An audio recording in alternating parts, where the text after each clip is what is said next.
సోదరులందరికీ ఉద్యమాభివందనాలు.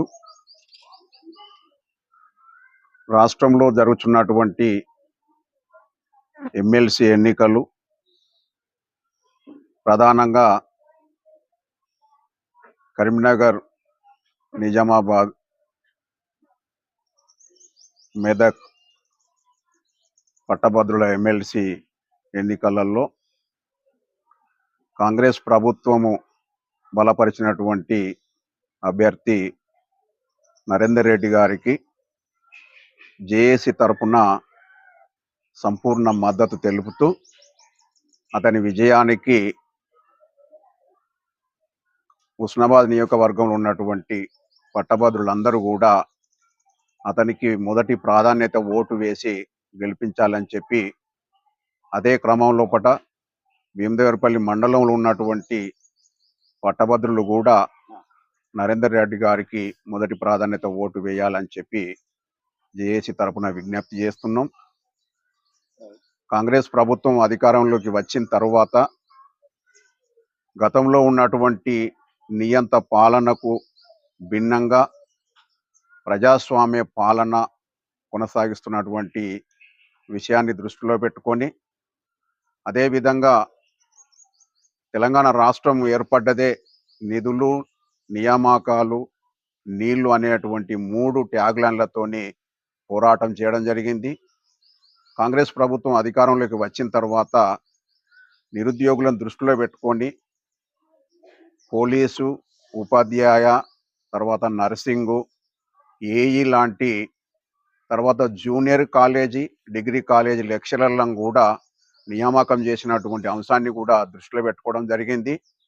అదేవిధంగా రాబోయే రోజులలో కూడా జాబ్ క్యాలెండరు విడుదల చేయాలని చెప్పి జేఏసీ తరపున, తర్వాత పెద్దలు కోదండరాం తరపున ఒక ప్రతిపాదనను గౌరవ ముఖ్యమంత్రి గారి దృష్టికి తీసుకువెళ్ళినటువంటి క్రమం లోపట జాబ్ క్యాలెండర్ కూడా విడుదల చేయడానికి ముఖ్యమంత్రి గారు, కాంగ్రెస్ ప్రభుత్వం కూడా సిద్ధంగా ఉన్నది.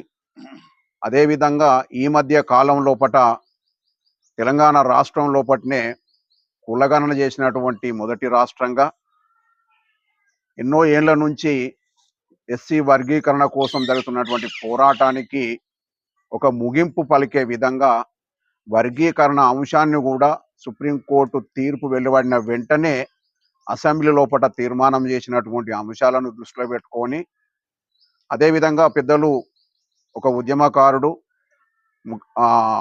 హుస్నాబాద్ నియోజకవర్గ శాసనసభ్యులు, గౌరవ మంత్రివర్యులు పొన్నం ప్రభాకర్ గారి యొక్క పని విధానాన్ని, ఈ నియోజకవర్గ అభివృద్ధిని దృష్టిలో పెట్టుకొని మన మండలానికి వచ్చినప్పుడు 2-3 సంవత్సరాల నుంచి ఇక్కడ ఒక పెద్ద అంబేద్కర్ భవనం కోసం కావాల్సిన 2 ఎకరాల స్థలం కోసము ఇక్కడ ఉన్నటువంటి దళిత సంఘాలు, బీసీ సోదరులందరం కూడా ముమ్మరంగా ప్రయత్నం చేస్తున్నాం.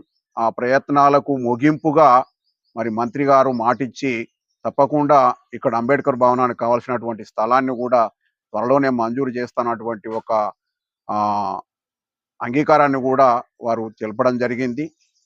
మొత్తంగా ఇవాళ రాష్ట్రంలో జరుగుతున్నటువంటి అంశాలను, హుస్నాబాద్ నియోజకవర్గంలో జరిగేటువంటి డెవలప్మెంట్ కార్యక్రమాలను రాబోయే రోజులలో కూడా కాంగ్రెస్ ప్రభుత్వంతో ఈ ప్రాంతం యొక్క అభివృద్ధిని కాంక్షించే విధంగా, ఆ కార్యక్రమాలను నెరవేర్చే విధంగా జేఏసీ వారి వెంటబడి పనులు చేయించుకునేటువంటి ఆలోచనతోని గౌరవ మంత్రి గారి యొక్క అభ్యర్థన మేరకు నరేందర్ రెడ్డి గారిని గెలిపించడానికి జేఏసీ మద్దతు ఇస్తుంది. ఆ క్రమంలో పనిచేయడానికి సిద్ధంగా ఉన్నాము.